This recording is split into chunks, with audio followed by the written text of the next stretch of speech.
మార్కాపురం పట్టణంలోని సౌజన్య ఫంక్షన్ హాల్లో అంతర్జాతీయ మహిళా దినోత్సవ వేడుకలు ఘనంగా నిర్వహించారు. వివిధ శాఖల సమన్వయంతో జరిగిన ఈ కార్యక్రమానికి పట్టణ పరిసర ప్రాంతాల నుంచి పెద్ద సంఖ్యలో మహిళలు హాజరై సందడి చేశారు.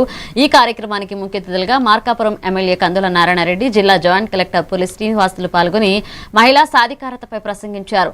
సమాజాభివృద్ధిలో మహిళల పాత్ర కీలకమని పేర్కొంటూ మహిళలు విద్య, ఉద్యోగం, వ్యాపారం వంటి రంగాల్లో ముందుకు రావాలని సూచించారు. ఒక్కొక్కడిగా మన ప్రాంతానికి కావాల్సినవి సాధించుకుని వస్తా ఉన్నాం. మన ప్రాంతం బాగుండాలని చూస్తా ఉన్నాం.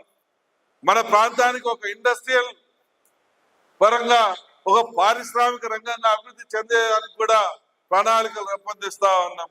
ఎందుకంటే మన కాడు యువత ఉంది. ఈ యువతకు ఉపాధి తక్కువగా ఉంది. ఉద్యోగ అవకాశాలు కావాలి. ఆ ఉద్యోగ అవకాశాలు మెండుగా అయ్యే విధంగా చేయాలని, ఈ ప్రాంతానికి ఒక ఇండస్ట్రీ కూడా తీసుకురావాలని చెప్పి ప్రయత్నం చేస్తా ఉన్నాం. దానికి మీ అందరి ఆశీస్సులు, మీ అందరి దీవెనలుంటే దాన్ని కూడా తప్పకుండా సాధిస్తామని ఈ సందర్భంగా మనవి చేస్తా ఉన్నా. మొన్న ముఖ్యమంత్రి గారి దృష్టికి కూడా తీసుకుపోయా. అంతకుముందు ఇండస్ట్రియల్ మినిస్టర్ గారిని కలిశాను. ఆయన కూడా మన మార్కాపురం తీసుకొచ్చినప్పుడు ఆయన కూడా ఎక్స్ప్లెయిన్ చేశాను.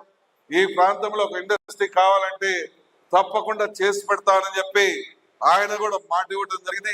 ఇలా మంచి శుభ సూచకాలు మన ప్రాంతంలో జరుగుతూ ఉన్నాయి. ఈ శుభ సూచకాల సందర్భం, ఈ అంతర్జాతీయ దినోత్సవం, ఇవన్నీ మనకు కలిసి వచ్చే అంశాలుగా మనకు అవుతా ఉన్నాయి. కాబట్టి మహిళా సోదరి మనందరినీ కోరేది ఒకటే, మన భవిష్యత్తు మన చేతిలో ఉంది. మన ప్రాంత అభివృద్ధి మన చేతిలో ఉంది. మన ప్రాంతాన్ని మనం కాపాడుకుందాం. మన ప్రాంతాన్ని మనం అభివృద్ధి చేసుకుందాం. దాంట్లో మీ